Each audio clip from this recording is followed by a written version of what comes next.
focus, no room for fear. Building my kingdom brick by gritty brick. Every setback just makes me more slick. With each lesson learned, I turn pain into power. Here comes the queen, watch me rise by the hour. So raise your glass, here's to all the queens. Baddest mama moves, living all our dreams. We got the sparkle, we got the heart. With every step we take, we're breaking apart.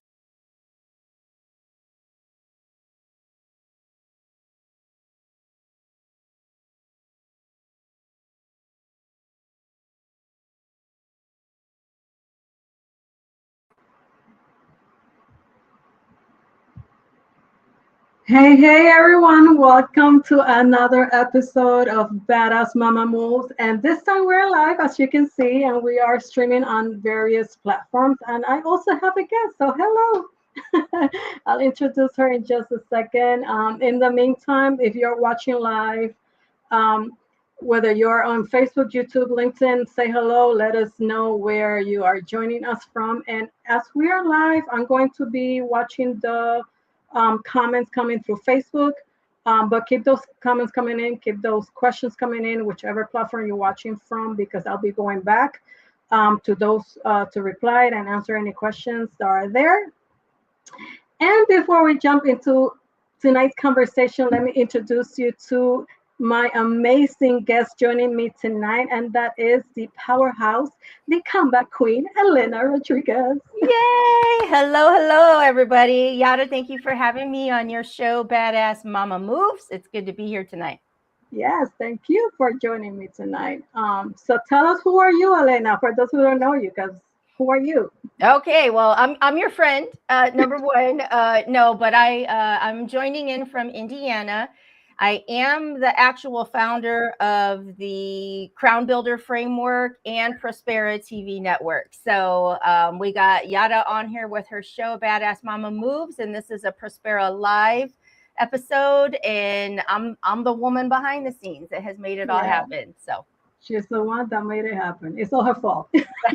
Yeah, it's all my fault. So tonight we're talking about something that looks fun online, but can be completely different in real life, and that is college life. And I want the audience to start engaging and commenting. Comment college if you have a son. Well, I say son because I have a son. If you have a child in college right now, going to college, maybe now during the fall, next fall, or if you've been in college yourself or a combination, just comment college in the comments and let us know. So Elena, when you hear college life, the words college life, what comes to mind? What do you think about the first thing that comes to your mind? Okay, the first thing that comes to my mind is it sounded fun, but it wasn't. For me. And so college, I don't know. I went to college for a short amount of time, and it just didn't work for me. And I have two sons who kind of have my entrepreneurial spirit as well. So it's kind of a tight fit for them also. So I never experienced like the whole college campus and doing that whole thing. I really didn't. Yeah. For me, it was fun at the beginning till quite wasn't.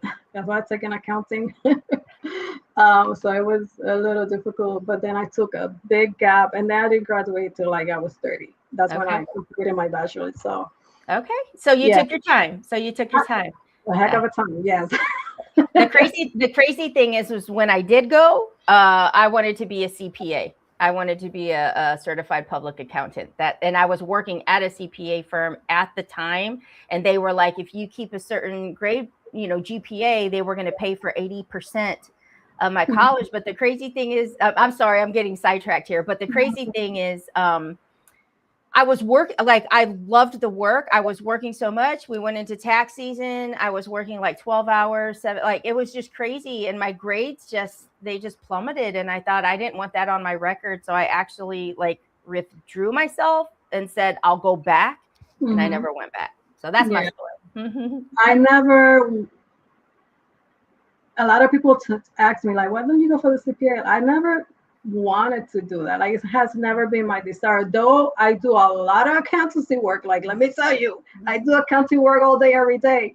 But I never wanted to be a CPA. Like I do everything and give it to CPA. They do the tax. I don't want it. And let me tell you, I rocked the tax class in college.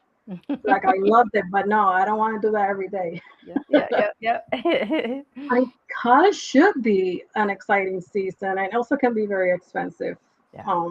It could be really expensive, which brings me to something that really got me under my skin recently. And let me tell you, it got me so far up. And it's all your fault again, Elena, because you started asking a whole bunch of questions.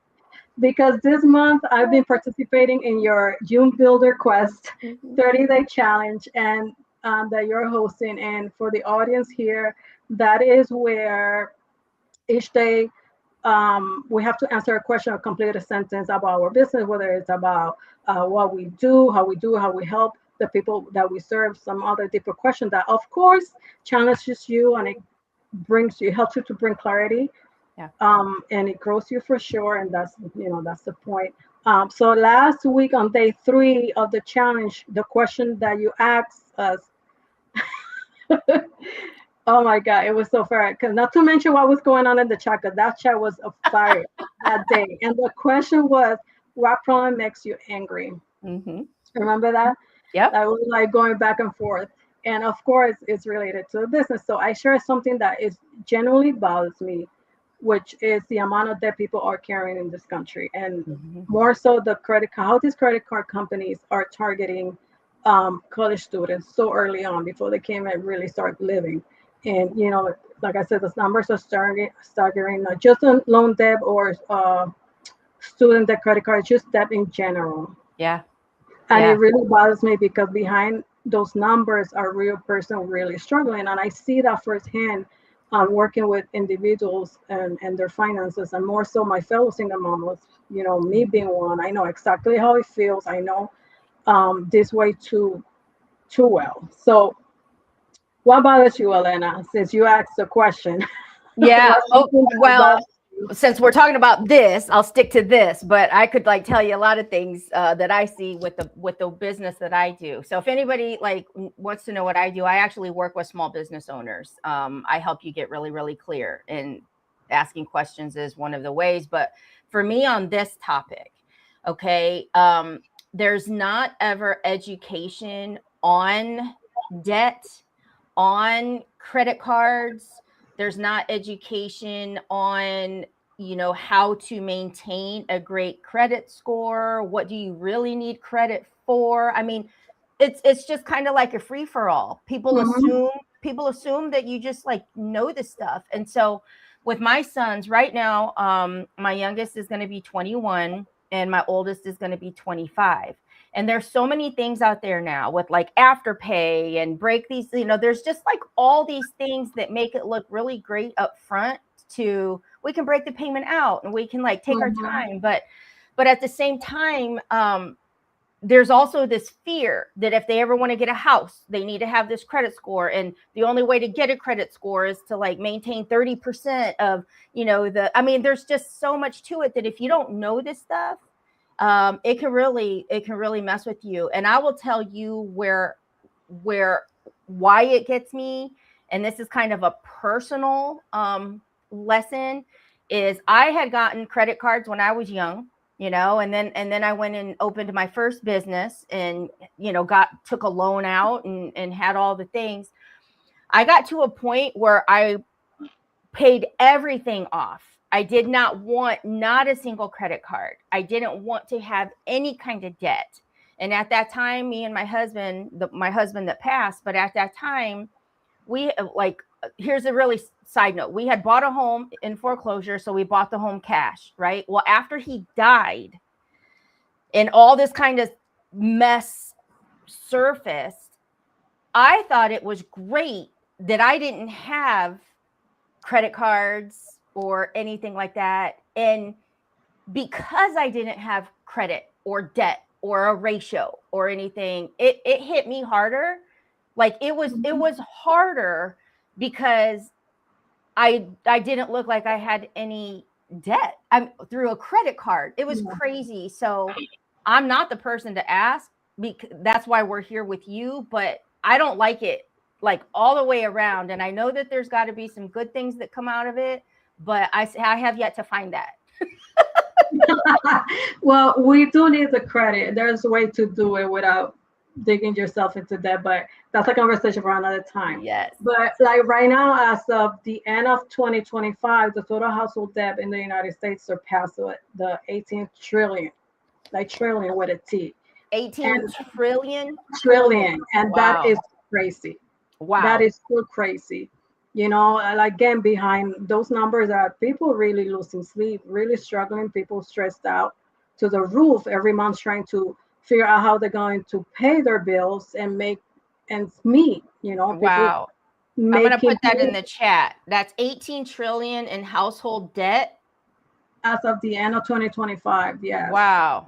Crazy. You know, people making minimum payments while Mhm. balances keep growing because the minimum payment barely makes Yeah. it to the principal. So that one swipe, that one purchase can easily be paid 3 times over. So it's just crazy. And there are a lot of people who feel like no matter how hard they work, they can't get ahead. Yeah. Mm-hmm. You know, because that's how the system works. But anyways, and one of the things that make me especially angry is seeing adults getting pulled into the debt before they even have the chance to start living. You know, early on, you know, young adults. It's just crazy. And my son right now, he's a junior in college right now. He's been receiving credit card offers while he was still in high school, like Wow. high school. That is just crazy. And I remember standing there looking at these envelopes thinking like, how in the world? Yeah. Like for real? How are they already marketing credit to my child before he has even graduated? Right. Well, and did he even have a job at the time? Like, No, so they're offering him credit, not even with no source of income. no credit and also student loans. I Yeah. get my inbox so many in the mail, so many offers for student loan. Like it's just crazy. Wow. It's crazy. Like I know this is what they do. These lenders are always hunting and looking for new customer, but holding those envelopes in my hand is just got me fuming. And because these companies know exactly what they're doing, they sell convenience. You know, nowadays that's what people look for the most. You know, that convenience, that microwave results, and you know they sell freedom, supposedly freedom.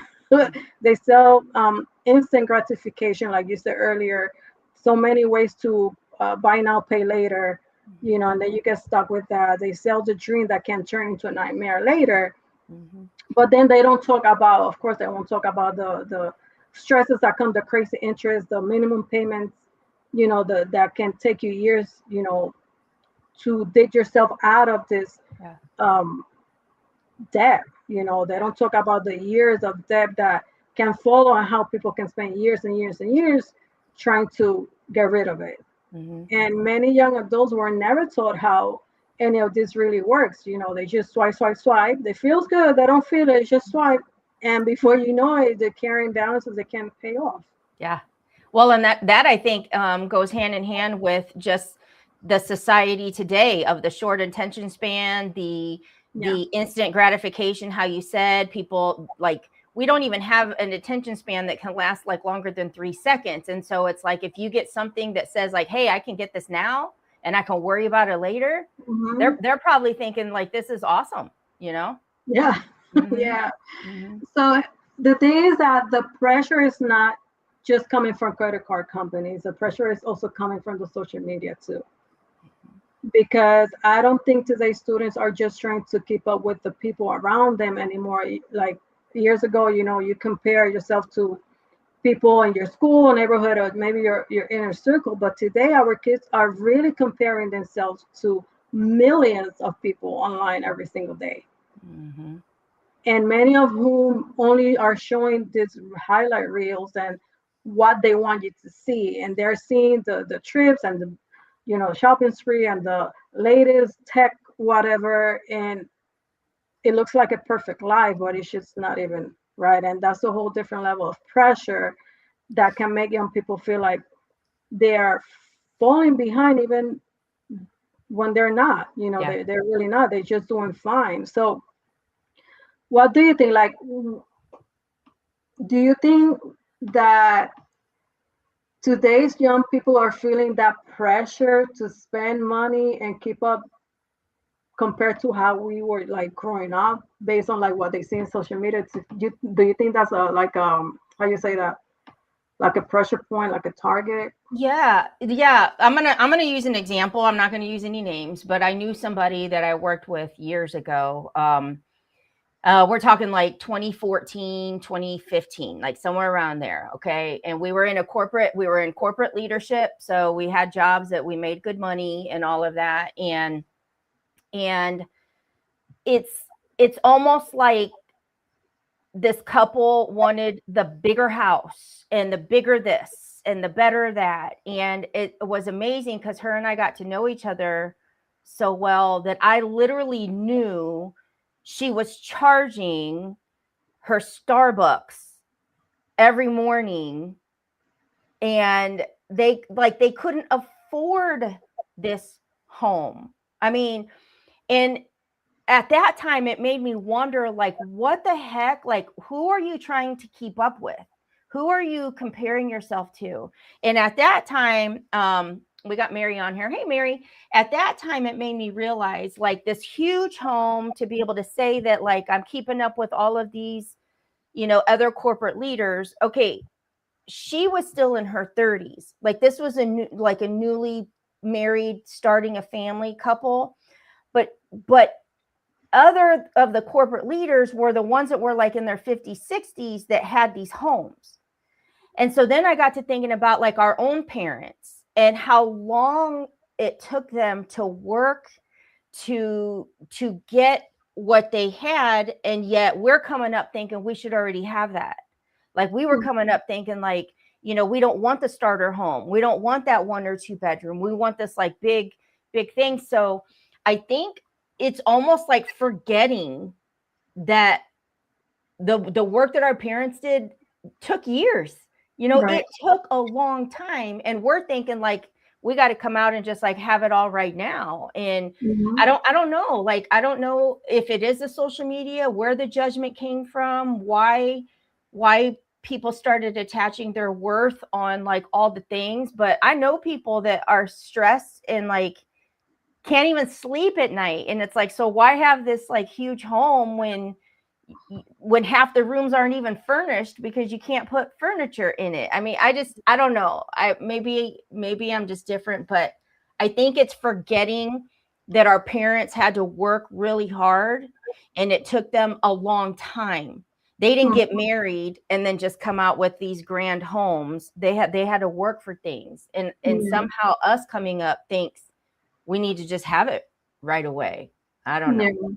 Yeah. And I think it can come from many different ways, and trying to compare with friends that not social media, but like your inner circle, your neighbors, trying to compete, and things like that. But like right now, going back into the social media conversation, everything is online, everything gets posted, everything gets compared. You see the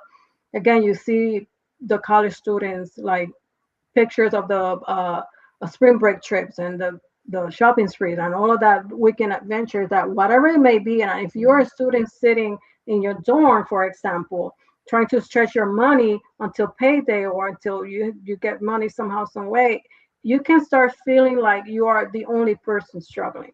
And the thing is that there's a lot of students that are struggling, a lot of young adults that are struggling, and they just hide it because they feel ashamed, embarrassed, and they feel less than, right? Because they can't keep up with whoever they're trying to, classmate or whatever the case. They're smiling, they're posting reels and the highlight, but they're really behind the scenes. They're just like worried about this, and stressing and watching their bank accounts holding almost no money in it, wondering how they're going to make their money last until the next how you say that, financial aid disbursements or next paycheck or money coming from home, whatever the case.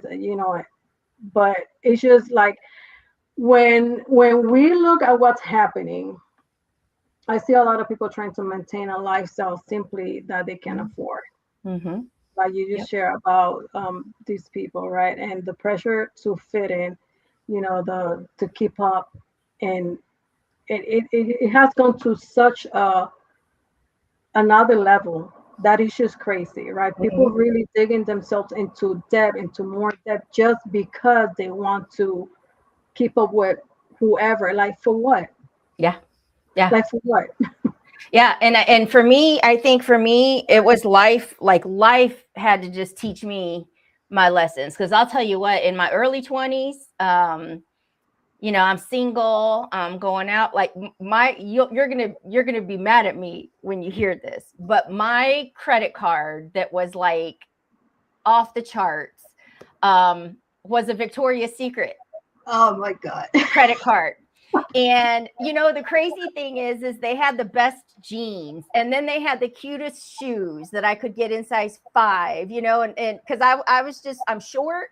I call myself short and stout. So like clothes don't fit me very good, but some things at Victoria's Secrets I was able to order, but I would order jeans even in the short, but then I'd still have to go get like cut to fit me right. I mean, I spent like crazy money, but Victoria's Secrets, I bought my clothes, I bought like all the other stuff. That was my card. That was just, I think about it today and I'm like, because I felt like every time I went out, I had to have something new. I had to feel sexy. I had to look good. And then, life comes and knocks you on your ass. And it's just like, now I'm just in the same jeans and t-shirts every day. And, it's kind of like a life lesson, but I don't know. I mean, do you think you can learn those lessons without life kicking you in the booty to teach them to you? I mean, yes and no, right? If a person have, I don't want to say common sense, but if they, no, let me say this: if they are realistic enough, they would put themselves in that situation, right? If they really don't care. But again, we don't really know what's going on and what's going through these people's mind. What's the real pressure that they have and from whom or whatnot. Yeah. But if it's someone that really stands on themselves, they don't care, they just are, they just are who they are, regardless. If you like me, you like me. I don't think they will put themselves in that situation, because when you're trying to keep up again and trying to compare and have that peer pressure, that's when this debt and swiping situation shows up, comes into the picture. So, and you say peer pressure. It's a form of a peer pressure, and I never have even looked at it that way. But you're like, no, drink this beer, no, smoke this joint, no, do this, no, do that. But yet when it comes to the clothes or name brands or the going and doing this, it is another form of peer pressure. So even somebody that knows they don't have the money doesn't want to miss out, doesn't want to not be part of the group. So if they go eat dinner or go have drinks, it's easier to swipe the credit card and still feel like you're part of it. That you nailed. I mean, it is a form of peer pressure, and I never even looked at it that way. I remember when I was in middle school, there was a group of friends, if you can call it friends, right? That because I was not really in the that wouldn't keep up with them in the sense of going shopping or eating out almost every day they were in school, all that. They just kicked me to the curb because I was just not going to do it. Like, I'm not going to follow you. What? Yeah. No, that's just not me. So they were like the group of mean girls. yeah. Like, you're not my friend, but anyway, but again, with this peer pressure and trying to keep up and compare yourself or whatnot, this is where the credit cards can become super duper dangerous. We should look at credit cards and borrowing money like as a tool. And a tool can either help you or hurt you, depending how you use it. And the problem is that in the wrong hands or without the right knowledge, like you said earlier, that tool can cause a whole lot of damage and a whole lot of problems. Mm-hmm. Mm-hmm. And one of the scary thing is that credit cards are easy. Like I would say way too easy, because now you can even add it in your phone. You just tap. Mm-hmm. Like you hungry, you swipe or tap. You need clothes, whatever, you swipe. If friends are going out, oh, let me just tap, right? Yep. Yep. Every time you swipe or you tap, it feels small in the moment and it's easy. You swipe, tap, done, whatever, keep it moving. And it's, it's just $20 here, it's $40. It's like not a big deal until you do that over and over and over again. Yeah. Yeah. And then that one day when you get your statement and you show up, you see all of that, suddenly that little bit has turned into a big balance that you didn't even expect, right? You weren't thinking about it. Especially, and I'm just going to add, especially if it's going out, having fun and having drinks. Okay. I'm just going to, because if you're in an environment where you're having drinks, you're already like, what's the word? Like not thinking clearly if you're out having drinks. So it's easy to say like, no, I got this one. And you don't even know what everybody ordered, but you're like swiping and then you're like, oh shit, like that was a big balance, or that was a big total there. But it's easy to do. Like it is so easy to do. Yeah. It is. And another thing, talking about hanging out and like when you go buy a drink, every time they ask me, you want to keep the tab open? Nope. That's a big no. No. Okay, that's a lesson. That's a lesson for me because I'm always like, yeah. I feel like, oh. I didn't come here too often either, so you can see my friend all the time. So, oh my God. I'm gonna hear you. I'm gonna hear you every time they ask me now, because normally I'm like, yeah, just keep it open, and then I'm like, no, tab open. You know how many times I've seen people charging the credit cards or debit cards that they didn't even know because they were in the club or whatever. They left it open and all of a sudden they hit all this drinks. No, no, don't leave it open, people, please. Yeah. That's tip number one. Don't leave it open. Mm-hmm. So it's just, and again, making this minimum payments, you're paying this interest are high as heck. You're wondering why the balance barely moves. And I think one of the biggest things that is missing in real life financial education, honestly, is where I wish there was at least one required financial literacy class in every high school, because it is so important. Yeah. Like for real, many young adults graduate without understanding how interest works, how this minimum payments work, how credit scores work, and what happens, when you start getting debts and this stuff, the debts start piling up. Yeah. And it's not criticism, how can you expect someone to make informed decisions about something they were never taught? And right. I think, yeah.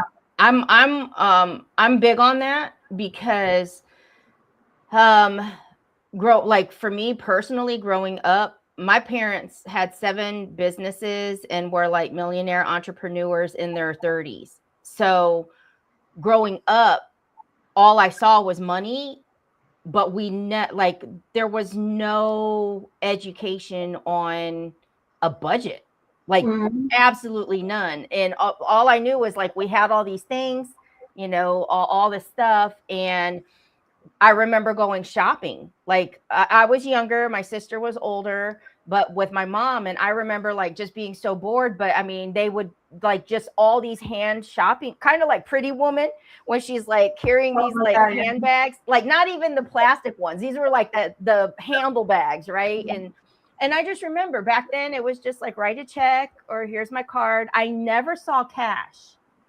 And the other thing is I never saw like, when were bills being paid, or like what's a household budget, or how are we even tracking our utility? I mean, I didn't know any of that. And, later I learned, well, all of that was handled during the day at the business and the offices and stuff like that.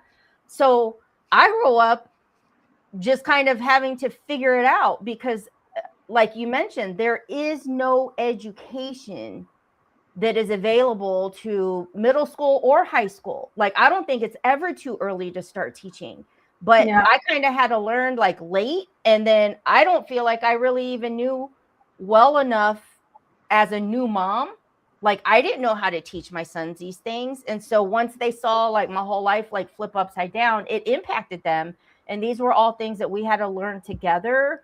But yeah, if there's no education out there, then it's kind of like whatever is passed down, that's all you know. And for some, if they were taught really well by their parents, great, kudos.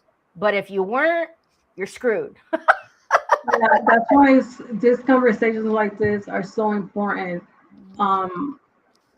And people, like, if you're there out there watching, please share this to whoever you think may need to hear this conversation, because it's really important for them to understand and learn all these things, and break that cycle. A lot of young people understand how to swipe a card, but they don't fully understand what happens after the swipe. Yeah. Yeah.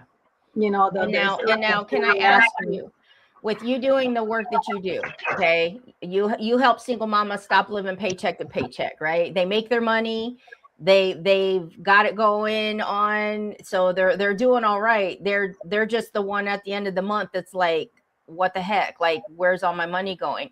So I know that you are amazing at working, with your single mamas like that. How have you taken your expertise, because I know that you're even like licensed through Dave Ramsey and all of that, but how have you taken your complete expertise around this subject matter and implement it in your household with your son? Well, my son, he has a little side part-time job, and I told him as soon as he started, I'm gonna let you have the first check. It's a very first paycheck. Do whatever you want, have fun. After the second, we're gonna sit down, create a budget, and we're gonna create a budget and update the budget every time you get paid.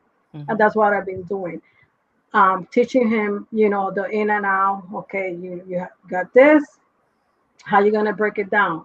He said, "But I don't get that much money. I don't have that many expenses. Doesn't matter. You have income coming in. Yeah. How you gonna distribute and allocate that income? You need to assign that money a job. So he's been learning. Now he's doing it. I said, okay, now you do it. I review it, and that's what we've been doing now. So now he's doing it. So that's great. Nice. Now, me personally, I budget to the cent every month. Like right now, I already did July. I have my August budget in draft. I already know I know my expenses. I know what is coming in. I know the ones that are once a year, that are coming in now in July and August is already there. I have my sinking expenses, which I know I'm planning. Like right now, the retreat, I've been saving for that, right? So it's there in my budget. Next year, I'm planning for two things, a trip. I'm already saving for that. So it's planning every month. Yeah. With my money and where it's going. Because remember, I also have my personal and then I have my business expenses. So I have two. Yep. Me as a single mom, I'm very, it's what I do, right? It's what I do. But I'm very careful because it's only one income. Yeah. Yeah. I have no cushion. I have no second income I can fall on. Nothing. It's just me, myself, God, me, and myself. That's it. There you go. Yeah. That's it. So I can go crazy, right? And I budget for everything. If I have an outing, I budget for that. Yeah. Now, what do you tell the woman that? Well, and I say woman just because I know you work with single moms, but what do you tell the person that is like, oh, budget, like they're almost looking at it as like it's constricting or gonna suffocate them, and they want their freedom to like. So is it kind of an exchange? Well, you can have that freedom and the flexibility to do whatever, but then you got stress, or is it try to not look at a budget as stressful? It will help you. Like, how do you get somebody in those beginning patterns of starting something that they might think is going to be really hard? Yeah, I explain it to them as being a money plan. not budget. I try to refrain from using that, but because I know that that B word can create a whole people cringe, right? Yep. So I either say money plan, spending plan. I try to say those words. It's Oh, and nice. I explain it to them. Like right now, you don't know how much you know your expenses.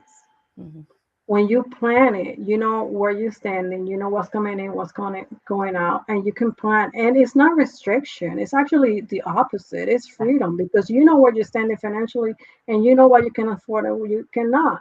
Yep. Rather, instead of just swiping and making purchases, and then when you look at your bank account, you're in the red. Yeah. And you got an overdraft fee, and then a real bill comes in and it bounces because you don't have enough. Yep. Yep. And That's happened to me before. Yeah. It's happened to me before. Yeah. And having a plan lets you know, it gives you, brings you that clarity to know, okay, this month I cannot get me those pair of shoes that I want so fancy because I have these bills that I need to get paid. But next month, okay, I can put in the budget and get my fancy shoes. Yep. You know, it's not that you cannot live and have fun. It's knowing how you do it and put it there. Yeah. Yeah. That's important. That's important. I will say, I think it has been 2 years now from when we started having these conversations, but a lot of my subscriptions are gone, done. Because there was the one conversation you had said, I think you did like a challenge or like something for us to do. And it was amazing at realizing the annual subscription, the one that you forget about, and then it's like taken out of your account and you're like, what the heck? So, you know, looking at the annual and then just even the monthly ones, that it's just like, what? Some that I set up so long ago. And I'm like, I don't even have that email address anymore. Like, how many years have I been? I mean, it was crazy when I looked at some of these things because life hit and I just went into autopilot. And so it's amazing at how simple my month is now. Like my month is like so simple because I cleared out a lot of the stuff that I didn't really need anymore. Yeah. Yeah. That's one of the main and most common money leaks that people have, subscriptions, because they subscribe into the free trial, then they forget about it and they start charging. You know, they have the phone, the cable that are really expensive, and sometimes you don't even use it. Yeah. You know, that you can renegotiate the bill and bring it down, or maybe get rid of it altogether. You know, insurances is another one. Life change. The life insurance or the whatever insurance you had last year or when your kids were little are not the same that you may need now. 2-3 years after, and the kids are bigger. So those are things that we should be looking at least once a year. So those are really important. Those little, you know, runs to the convenience store when you put in gas, those add up. Again, they don't feel as much. It's only $5. It's only $2. But how many times you put gas, you're gonna go to the convenience store, then gonna add up at the end of the month. You know what I mean?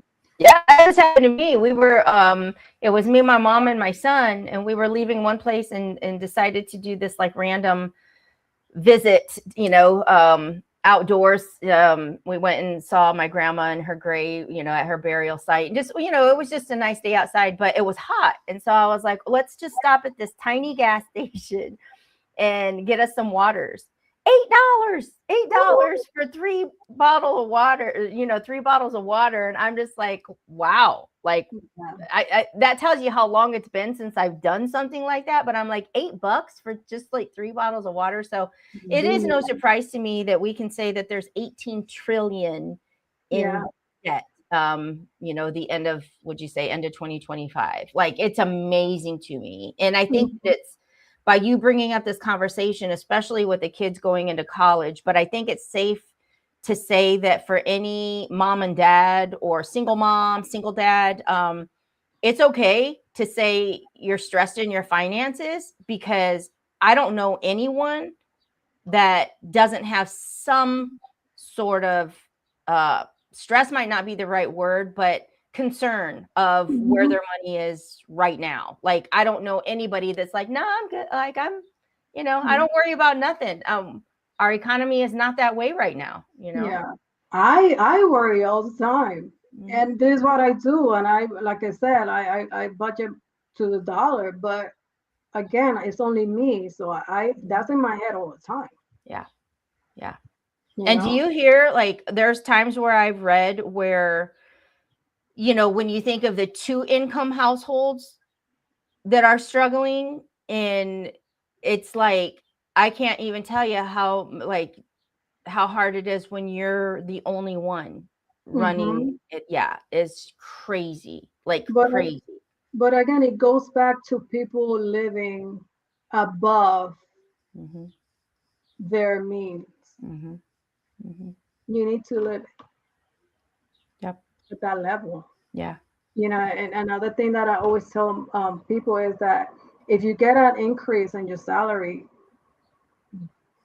ignore it. Yeah. Continue living as if you did not have that increase and put that into a debt or savings or retirement, whatever the case. Continue living as if you did not receive it. Yeah. Now, what do you feel about, and I'm probably taking you off track of what you're wanting to talk about, but my brain's like, bing, bing, bing. I remember, because I met Dave Ramsey a couple of years back when I was working with John Maxwell, and in his Money Talk, we were having breakfast, and he was talking about the emotional attachment that we have to actual cash. When you're holding cash in your hand, it's a lot harder to give the cash you have, knowing that this is all you're going to have left, and it makes you think more about what you're buying. But cash is kind of like going away. So do you think that has contributed to like some of this crazy amount of debt going on?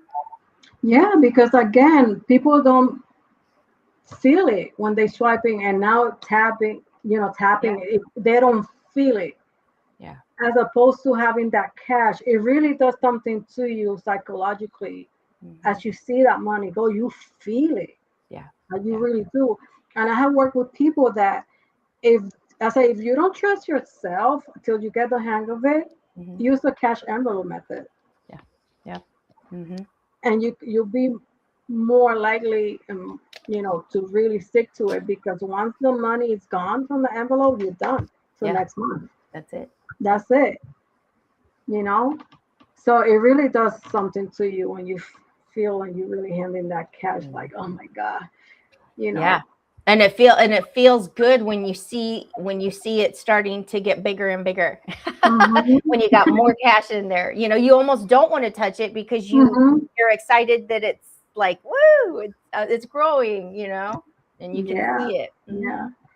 So going back to our kids, so like I was saying, like a lot of people, young adults, and college students, they don't understand when they swipe what happens really after that. They don't realize that purchase that they make today can follow them for months and months and months and years, even, and making those minimum payments. And, again, you cannot put the blame to them, because I think we've done a poor job as a society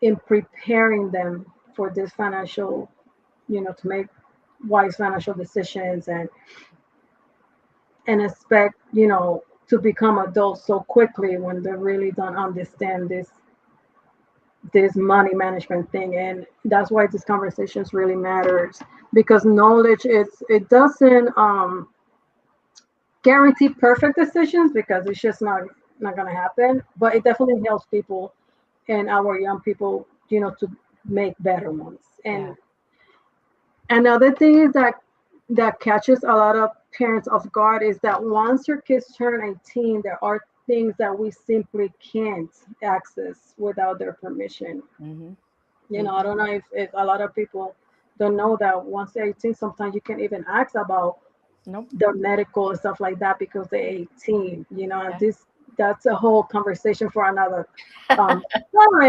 Yeah, Let but me really, tell you on that one, heck yeah, yeah, that's a whole nother conversation. it is because that one is really deep. But anyway, but it really shows how quickly society expects these young adults to figure life out Hmm. when they're just starting. Yeah. And 1 minute they're asking you for advice, and the next minute they're expecting to make Yeah. whole college life decisions Yeah. and for the future. And honestly, many of them are still trying to figure out life Mhm. out for themselves and simply aren't fully prepared for this whole life Yeah. situation thing. Hmm. So, and that's exactly why financial education matters. And I wish they have that financial literacy in schools, because I know it will help so much. When people don't fully understand how these things work, it's easy for them to make decisions that feel small in the moment, but in the long term, it just really brings consequences. Yeah. And that brings me to the next thing that I would like to talk about. It's how many times have you looked at your credit card statement and thought, like, wait a minute, I know I've been making payments. Like, who, like, again, you make those minimum payments. It's like the balance really doesn't move. Hmm. Like, Hmm. you owe almost the same amount, Yep. you know, because you're definitely, there's a lot of people like that. And what a lot of people don't realize is that credit card interest rate is around 20 to 25% right now. That's really high, sometimes even higher, and think about it. Hmm. So a purchase of $100 in a credit card, you actually making at least $120 payment on that $100 purchase. But if you pay the minimum, you're gonna pay that two, three, four times over. Yep. Yep. And again, it's convenience. It's one of the reasons people overspend um, with that swiping. Making it so easy and tapping it. It's just, again, it doesn't hurt the same way as handing cash I was just talking about. And this is something I post about all the time and I talk about all the time. And with my coaching and my FPO classes, when you hand somebody cash, you feel that money leaving you, like I was Yeah. saying, and it does something to you psychologically. So, but with a card, it's just a swipe, tap, keep it moving. They don't feel it. It's done. Yeah. Yeah. Yeah. Like it's almost like something that you just deal with once a month when Mhm. you get your statement, but you carry on throughout the rest of the time, like everything is fine. With this work that you do, okay, do you see what if there was somebody like a single mama out there that's like, yeah, my child is getting ready to go to college. I struggle to handle these things for myself. How do I even begin to teach better lessons for them? Like, do you do that kind of work with people? Yeah, I definitely help them as well. And again, it's just a matter of having a plan. Mhm. And what in my sharing a little bit about me with my son and when he was getting ready to go to college. Um, I started, you know, first of all, we went college shopping, right? Right. And there are colleges out there that are more expensive than other, and you should be able to, I mean, do your homework, right? Mhm. How much is the credits? If you go into a community college, or at least to get your basics first, and then go move into university, that's what you want, right? Depending on the what is it that you want to study for, or if it's a technical college, they are cheaper and things like that. But also scholarships are so helpful. Mhm. We started applying for scholarships before, like when he was still in high school. Yeah. Yeah. Before, while he was still in high school, obviously, as he entered, and till this day, he continues to apply for scholarship because a lot of people have this belief that they cannot apply for scholarships while they're in college. You can apply for Wow. scholarships all the way through the end, Wow. every year, every So it's month. not something that's like a one and done, and if you miss Yeah, it, you miss it type of thing. yeah. And thankfully, and we've been blessed. He's been awarded at least three or four already. Nice. Nice. That's amazing. Every time he said, "Mommy, I got good news," they're like, "Oh my Lord Jesus!" Yeah, keep it coming, keep it coming. But again, going back to your question, another way to start teaching them and bringing out that awareness to them is to sit down with them and do it Mhm. with them, so they can see, you know, what's going on, the money, how you manage it, when you're planning the income, the expenses. You know, I tell my son, look, this month we spend this much in gas. Mhm. This month, you know, the water bill came a little higher. There must be some leak somewhere because it's always, you know, but it's all, You're like, or you took a little too long of a shower. you know, those things really matter. Mhm. You know, like right now, the coffee maker, the little toaster oven, I unplug them. And these are little things that may seem like stupid, but they just not. I Mhm. unplug them because that pulls electricity, Mhm. you know.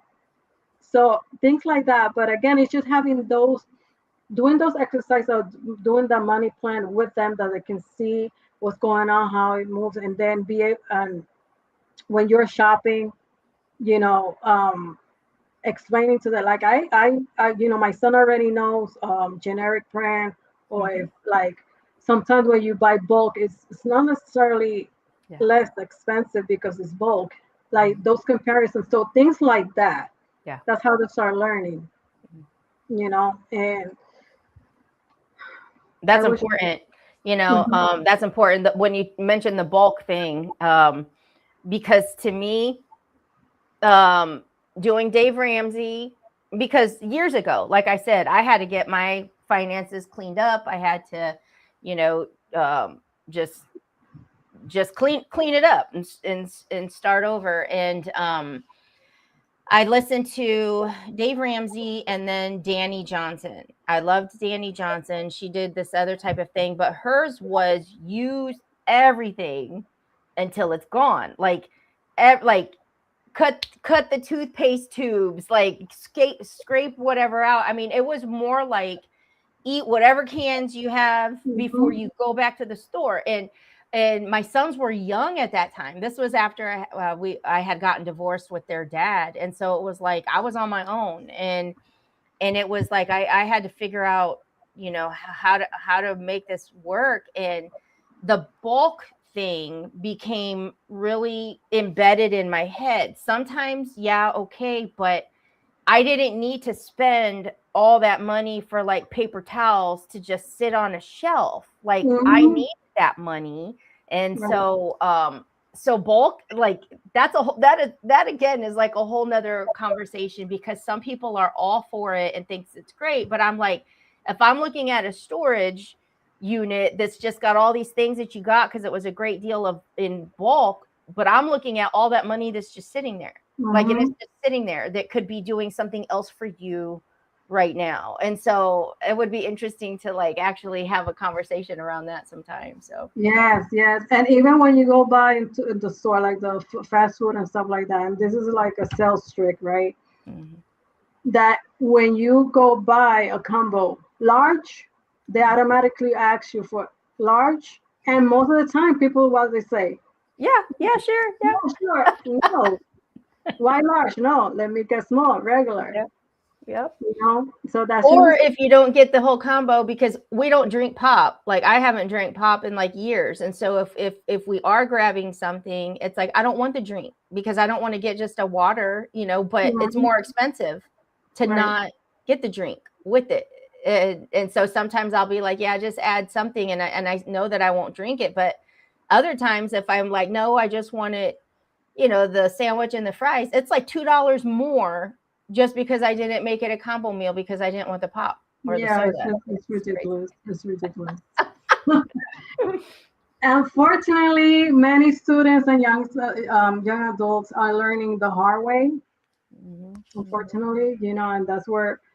And to go a little deeper, you know, debt is just not about money. That creates a lot of stress. You know, not only for them, for everybody, right? Anxiety, you know, the pressure, and you lose sleep, and you know, and them, specifically as we're talking about college students, they carry that burden quietly because they feel embarrassed, they're trying to look okay and trying not to worry their parents, so that they don't talk about it. They suffer in silence. So, and all that anxiety and financial stress affects everything, affects their sleep, their mental health, the grades, again, relationships, the confidence. It just affects everything because whether we like it or not, money touches almost every area of our life. So, Yeah. and that's why we need to create more spaces like this, more conversations like this for people to feel safe talking about money without shame and the guilt and embarrassment. We all go through it Yep. at some point in our lives. If again, if you're watching tonight and if you're a student, have kids in college, or have kids who are heading off to college, please share this video. Yeah. It could really truly help someone who is struggling with this exact thing that we're talking about tonight, and you may not even realize that you're really carrying that burden. Yeah, and that's something that, almost as a parent breaks your heart to, if you're not transparent with your kids, to let them know of some of the mistakes that you've made and some of the lessons that maybe you wish you would have learned early. Or if you're not open about that and you're always making it look like everything is perfect on your end too, they are going to carry a level of like shame or guilt, like you say, if they get in a situation, maybe they made some choices or thought that it, didn't understand really how it worked. And so now they're kind of like, crap, like feel screwed. It's like at least opening up the conversation to say, like, there's no shame, there's no blame. Let's learn from it. Let's fix it and let's move on. But I think we have to get comfortable having that conversation amongst us so that we can teach the next generation coming up differently. Yeah. Like you said, there's no shame in having questions or not knowing everything about money. Like none of us came into this world knowing all about this money stuff and how to manage it. We learn, we grow, we made the mistakes. Again, we learn and we grow from it. Just hopefully we'll do better next time, and the real mistake is staying quiet and silent, continuing to struggle when there really are help and resources out there available. Yep. Now, let me ask you just real quick before, because I know you're going to probably wrap up. But again, if it jumps in my head now, for people that feel, no, I just need to make more money, or I just need more money, and then all my problems will be like solved. It's not really, is it? Because just if they end up with more money, if they don't know how to manage it and how it works and if they don't learn those skills, just making more money is not going to solve the problem, because chances are they'll end up making different choices that still repeat that cycle. So how do you get somebody to say, like, all right, Yara, I'm going to come and take whatever class you're offering next, or I'm going to buy the ebook that you have coming out next because I want to learn about this. Like, how does somebody just make that decision to say it's not about always making more money, it's about working with what you have? Yeah, usually more money is like more spending. Increase income, most of the time it's just increase expenses, and you in the same spot. It's about clarity and awareness. It's about, as you said, managing what you have and getting clear and cutting, where you need to cut or where you should be cutting. I have found hundreds of dollars in people's budgets because they were able to put it, break it down, put it there. They didn't realize they had it. Wow. Again, it's about clarity. It's about making that plan and managing well what you have, not go crazy. Yeah. Again, the subscriptions, those money leaks, subscriptions, a lot of like takeout, DoorDash, and all of that. These are crazy. Yeah, that's crazy. Checking your insurance. Do you really need the amount of insurance that you have right now? All those things is the things that we look at before anything else. Yeah. And having very clear money plan for the month and knowing what's coming in, what's going on, and how where you're standing financially. Yeah. So more income will not really, who doesn't want more income, of course. Yeah. So just to answer the question, it's not going to resolve the problems. You can manage the little bit that you have. It's just going to create more problems. Yeah. Yep. Wow. So let's bring it home. So conversations like this is one of the reasons why I do what I do, because behind every financial struggle is always a real person. Sometimes all they need is a little guidance, Yeah. a little education and plan, and yes, like I said, we're not born knowing this. Today, yes, I am a personal financial coach. I do what I do. I've been doing this work for years. I teach, I coach, but I wasn't born knowing this stuff. Yeah. I have had my fair share of struggles, and again, like I said before, I'm a single mom. It's only one income. I have to be very, very careful with my money, because it's just me, and nobody came out of the womb knowing how to budget, how to manage money. So I'm human, just like everybody else watching tonight. So I made my mistakes. I lived through difficult financial seasons of stress and overwhelm. So yes, I've been there, done that. But at some point, I made a decision to take it upon myself and learn. Yeah. Yeah. Face it. Just look at it, face it, and not let it be an enemy. It's we all have to deal with money, and we all have to live life. So nobody's exempt from this. Exactly. I opened my very first bank account when I was just 11 years old.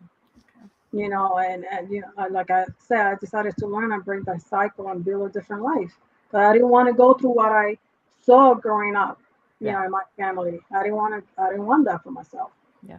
So I now have the privilege of helping other people and my fellow single mamas to do the same. It's this job is not just my business or a job. It's personal for me, because I've been there, done that. I know how it feels. I know the struggles. I have experienced that. I'm living it right now. Yeah. And I think that's important for people, whether they're watching, whether they catch this live later or they catch the recording on Roku on the Prospera TV network, because that will be coming out in 2 weeks. But wherever they're catching this from, I think it's important that you're tapping into letting that single mama know, like, you've been there. It's not like you read this information from your college manuscript and now you're saying, no, you put this number here and put this number here. No, you've lived it. You've breathed it. You've cried it. I'm sure there's been nights you've cried as a single mama. I know I have. I remember again, after being divorced, my 2 sons, I would set the table and I would put the placemats down, and I would even light a candle for us, and then we would cut our peanut butter and jelly sandwiches. It's like you could make it still be an experience, but it was like, we got a loaf of bread and peanut butter and jelly and make it work. So I love that you have that experience to tap into. I know where you're at. I know how hard it is, but there is hope. We can do this. So that's so huge. That's so important. Yeah. Yes. There's definitely hope. It is possible. It is possible. Yes, it takes sacrifices, because it's not an overnight thing. It's definitely going to take sacrifices. It's going to be things that you're going to have to cut or kind of pause for a second till you come up with water and then continue swimming. You know what I mean? So, Elena, before we wrap up tonight, what's one piece of advice that you can give a young adult college student that may be struggling financially right now? Oh gosh, a young adult. I think of my 2 sons. They're not even in college and they're struggling. No, I would say, number one, you're not the only one. Okay. Understanding that it's not something that you did. It doesn't make you stupid. It doesn't make you like you're a bad person. It's just but my advice would be, get help now. Ask about it now, because if you don't tackle it now, then when you're 25, 35, 45, like it won't go, it doesn't just go away. Right. So face it, learn from it, forgive yourself, but get help now, do the work now, because that will pay off years later. Absolutely. Thank you for that. And that's such a great reminder that no matter where we are financially, and not only for college students, that goes for anyone. Yeah. But struggling with not only financially, but whatever it is, you need to face it, because then you're gonna just continue that cycle. Yeah. So you face it and work on it. Yeah. That's the way it should be, right? Yeah. But there's always hope. There's always a next step. There's always an opportunity to learn and do better and move forward.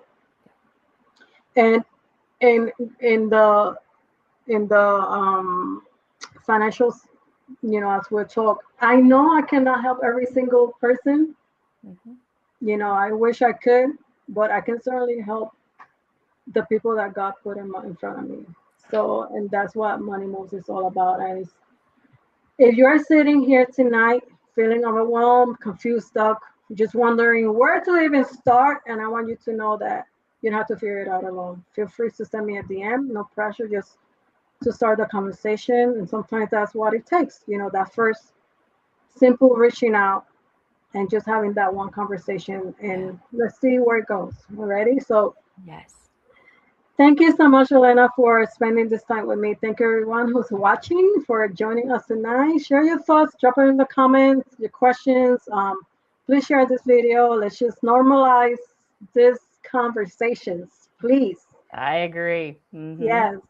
And as always, I see you, I feel you, I am you. We're in this together. Stay grounded, stay fierce, and let's keep making those badass mama moves.